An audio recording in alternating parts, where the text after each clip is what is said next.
서른 의원입니다. 지난 23일 저는 이 자리에서 제가 하위 10%에 들어감을 밝히고 탈당을 암시했었습니다. 저는 감히 무소불위에 이재명 대표를 가감없이 비판했다는 이유로 하위 10% 통보를 받았고, 지금까지 제가 민주당에서 일구고 싸워온 모든 것들을 다 부정당했습니다. 또한 지난 4년간 국민과 부천 시민을 위해 일했던 모든 것들이 이재명 대표를 비판했다는 이유로 모두 물거품이 되어 날아가 버렸습니다.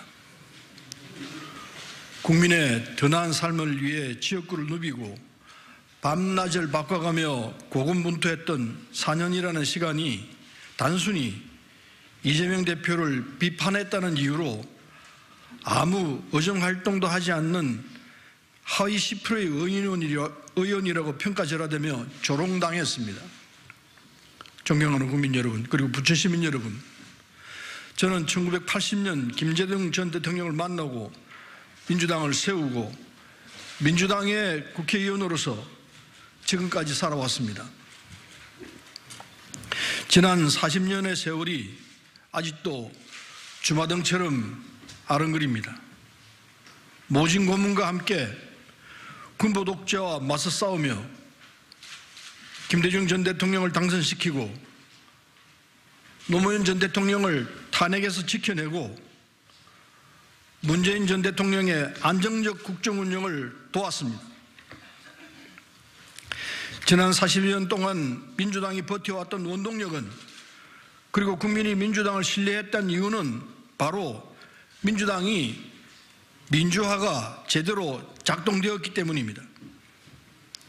다양한 목소리를 배제하지 않고 통합과 화합의 정신으로 결과를 도출해 나가며 대화와 타협으로 당을 이끌어왔습니다. 하지만 작금의 민주당은 다릅니다. 이제 민주당은 이러한 민주적 공당이 아니라 이재명 대표의 지배를 받는 전체주의적 사당으로 변모되었습니다. 이재명 대표는 윤상군처럼 모든 의사결정을 자신과 측근과만 결정하고 의사결정에 반하는 인물들을 모두 쳐내며 이재명 대표에게 아부하는 사람들만 곁에 두고 있습니다.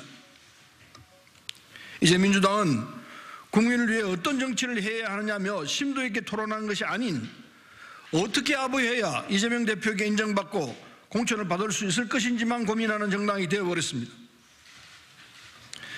국민을 향한 다양한 목소리는 나오지 않고 이재명 대표를 향한 찬양의 목소리만 나오고 있습니다. 사랑하는 국민 여러분, 그리고 부천 시민 여러분, 윤석열 검찰 독재가 국민의 입을 막고 길을 닫으며 온갖 어리석은 짓을 저지르고 있습니다. 물가는 오르고 민생은 힘들고 국민의 삶은 피폐해져 가고 있습니다. 하지만 지금의 민주당은 전혀 국민께 대안으로 인정받지 못하고 있습니다.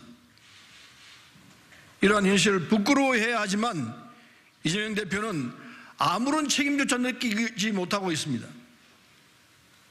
이재명 대표에게 정치는, 그리고 민주당은 자기 자신의 방탄을 위한 수단일 뿐입니다. 윤석열 정권의 고통받는 국민은 눈에 보이지 않고 그저 자신이 교도소를 어떻게 해야 가지 않을까만을 생각하며 당을 운영하고 있습니다. 사랑하는 국민 여러분, 그리고 부천 시민 여러분, 저는 이런 민주당을 이제 떠나고자 합니다. 국민이 아닌 이재명을, 민생이 아닌 개인의 방탄만을 생각하는 변질된 민주당에 저는 더 이상 남아 있을 수 없습니다. 이제 민주당에는 김대중 대통령의 가치, 노무현 대통령의 정신이 모두 사라졌습니다. 마지막까지 이를 지키기 위해 싸웠지만 돌아오는 것은 동료 의원들의 비난과 조롱, 그리고 하위 10%의 통보였습니다. 하지만 포기하지 않겠습니다. 비록 민주당을 나가지만 민주당의 가치와 정신은 끝까지 제 가슴 속에 담아둘 것입니다. 밖에서 민주당의 진정한 혁신을 위해 더욱 힘껏 싸우겠습니다. 다시 민주당이 옛날에 참된 민주당이 될 수 있도록 외부에서 가차없이 비판하겠습니다.